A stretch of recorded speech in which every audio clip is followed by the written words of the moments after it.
Friends, কেমন আছো তোমরা সবাই? একটা আজকে আমার সাথে কাণ্ড ঘটে গেছে, যেটা তোমাদের সাথে শেয়ার না করলে নয়। শুনো কি হয়েছে। যে আমি আর আমার বন্ধু একজন একটা মাল আনতে গেছিলাম, একজন মনে করো কাঁচা মাল। আমার বন্ধু কাঁচা মালের ব্যবসা করে, তাই আমার বন্ধুর সাথে গিয়ে একটা মাল আনতে গেছিলাম। তো মালটা আনতে গেছি, লোকটার নাম, যে মালটা দিচ্ছে আমাদেরকে বিক্রি করলো, তার লোকটার নাম হচ্ছে কি মন্টু প্রসাদ। তো মন্টু প্রসাদ ভালো কথা, নাম ভালো সুন্দর। তো তাকে আমরা 2-3 বার ফোন করছি, তিনি ফোন তুলছিল না। তারপর ফোন তুলছে না, তো অনেকবার চেষ্টা করলাম, পরে ফোন উঠে নেই। তারপরে আমি ওনার বাড়ির আশপাশে, মনে করে ওনার বাড়িকে ধরকপুর গ্রাম, তো ওনার বাড়ির আশপাশে গিয়ে বললাম যে কাকু, জিজ্ঞাসা করলাম যে এখানে মন্টুরাম নামের কেউ আছে? বলছে এই নামে তো আমরা কাউকে চিনি না। তো তাই বললাম যে চিনো না, যে মন্টুরামই তো বলে, আগে ওনার পানের দোকান ছিল।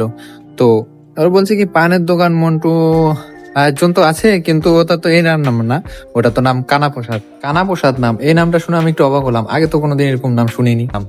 তারপর কি হলো যে যে ঠিক আছে, তো আগে আমি একটু আগে গেলাম, আগে গিয়ে কিছু কাকিমাকে দেখতে পেলাম। তো কাকিমাকে জিজ্ঞেস করলাম, যে 3-4টা কাকিমা একসাথে ছিল, জিজ্ঞেস করলাম যে এখানে কানা প্রসাদ নামে কেউ আছে? তো তিনি বলেন কানা প্রসাদ, আচ্ছা হ্যাঁ, ওই পাশের সামনের বাড়িটা যাও, জেগে বলো। তারপরে আমরা দুজন গেলাম, গিয়ে বললাম কি কাকু কানা প্রসাদ, কাকু কাকু কানা প্রসাদ কাকু। তো একজন বেরিয়ে বললো কে রে, কে রে আমার এই নামে ডাকে, কে কে? বললাম যে আমি এই যে মাল নিতে আসি। তো মাল নিতে আসিস তো এই নামে বলছিস? কে শিখেছে তোকে, কে বলেছে এই নাম তোকে? আমি বললাম যে ওই যে পাড়ার কিছু ছেলে পেলে ওখানে বসেছিল মোড়ের চায়ের দোকানে, ওখানে থেকে শুনেছি। কি এইসব বলেছে? কোন ছেলেটা, দেখে দিতে পারবি, দেখে দিতে পারবি? তো আমি বলছি হ্যাঁ দেখে দিতে পারবো, ওইখানে বসে আছে। এই যে কাকু যে আবার এই নাম শুনলে রেগে যায়, এটা কিন্তু আমি জানতাম না। ওরা তো আমাকে ফাঁসিয়ে দিয়েছে, ওরা তো হাসছে। আর ওখানকার যে কাকু বলছে যে এটা এটা এটা, ওরা তো কেউ নেই, সব পালাতন, সব পালিয়ে গেছে। এখানে তো আমি ভয় একদম হিমশিম খেয়ে যাচ্ছি, কেননা ওরা আমাকে এমন জায়গায় ফাঁসিয়ে দিয়েছে আর ওরা সব পালিয়েছে। তো তারপরে কি হলো যে কাকু বলছে কি তারা এই সব করে বেড়ায়, ওর বাবা কি করে, ওর বাবা হ্যান স্যান এরকম কাজ করে, আমাকে কিছু বলি। তো আমি তো বড্ড বেশি গেলাম, বলছি যে কাকু আমাদের মালটা দিয়ে দাও, আমরা চলে যাই, বেকার ঝামেলা করে লাভ নেই। তো ভয়ে আমি বলছিলাম। তো তারপরে বললো যে কাকু ঠিক আছে, তুই তারা একটু দেখে, ওরা আসুক, দেখিয়ে দে, তারপরে তুই চলে যাস। তো তারপরে বললাম যে ঠিক আছে কাকু আসো।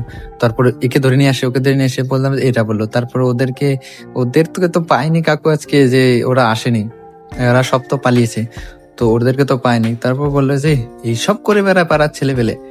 তো তারপরে সেখানে আমি কোনো মতে কাকিমাকে বোঝালাম, বললাম যে কাকু আমাদের লেট হচ্ছে, আমাদের ছেড়ে দিলে একটু ভালো হতো। তো তারপরে কাকু বললো ঠিক আছে, আজকের মতো তুই যা, আর নেক্সট টাইম তোকে যদি ডাকি কোনোদিন তো বলতে বলিস কিন্তু। আমরা কোন ফেসাদে ফেসে গেলাম। তারপরে ওনাকে কাটা ফাটা করে মালতাল বুঝিয়ে দিয়ে টাকা পাকা দিয়ে আমরা চলে আসলাম।